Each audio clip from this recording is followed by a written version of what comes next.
struktur dari sistem pencernaan manusia, yaitu pada dua yang digunakan terdapat gambar dari struktur sistem pencernaan manusia. Struktur sistem pencernaan manusia dimulai dari mulut, kerongkongan, lambung, usus halus, usus besar, dan berakhir di anus. Untuk penjelasannya, kita saksikan video ini. Sistem pencernaan manusia.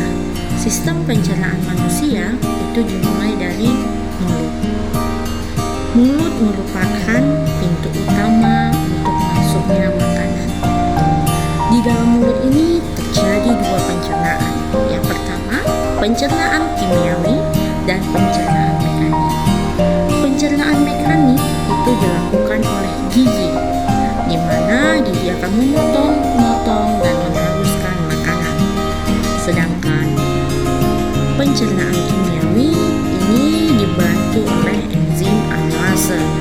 Enzim ini dihasilkan oleh kelenjar ludah, di mana untuk mengubah karbohidrat menjadi gula. Selanjutnya, makanan yang telah dihancurkan akan didorong melewati kerongkongan. Kerongkongan ini berfungsi sebagai saluran penghubung antara mulut dan juga lambung.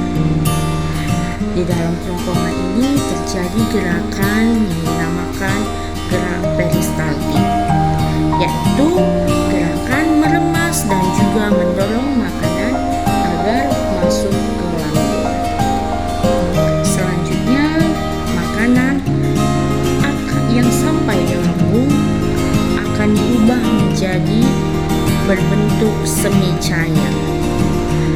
Di lambung ini juga terjadi dua kegiatan pencernaan, secara mekanik dan juga secara kimiawi.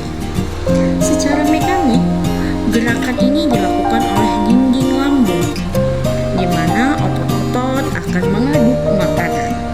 Kemudian di dalam lambung juga terjadi gerakan kimiawi, yaitu yang dilakukan oleh asam klorida atau biasa juga disebut dengan HCl. Asam ini berfungsi yang pertama itu untuk membunuh kuman. Kemudian ada juga enzim pepsin, di mana enzim ini berfungsi untuk memecah protein menjadi pepton. Dan juga terdapat enzim renin, di mana enzim ini berfungsi untuk mengumpalkan protein susu.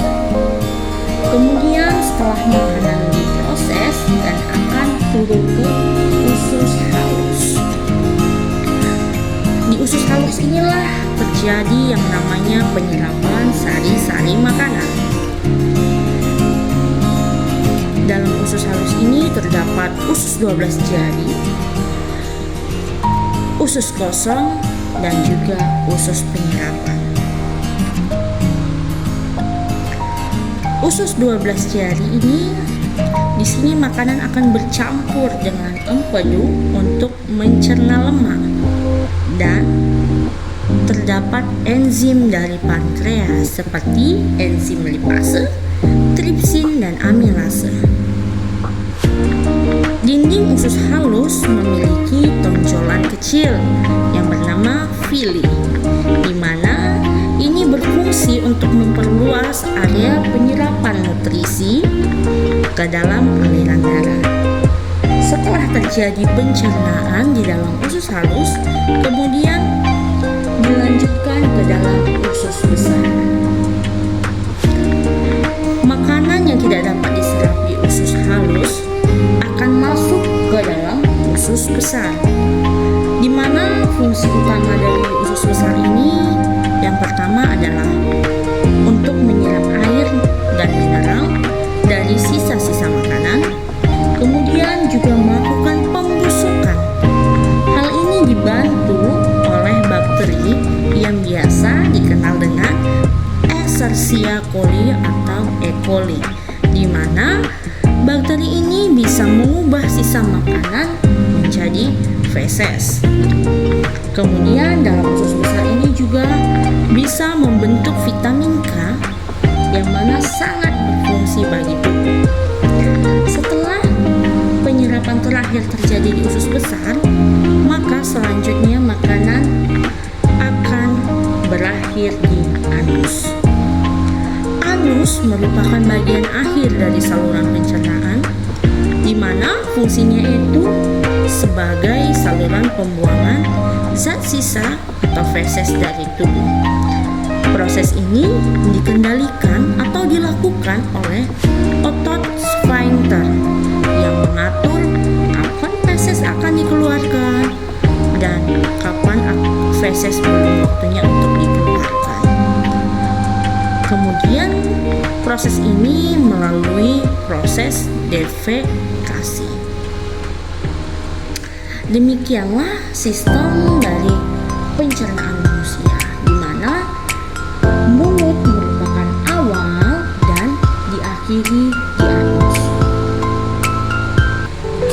Baiklah, adapun kesimpulan dari kegiatan praktikum kita pada hari ini adalah yang pertama, kita dapat melihat bahwa sistem pencernaan kita dimulai dari mulut, kerongkongan, lambung, usus halus, usus besar, kemudian berakhir di anus.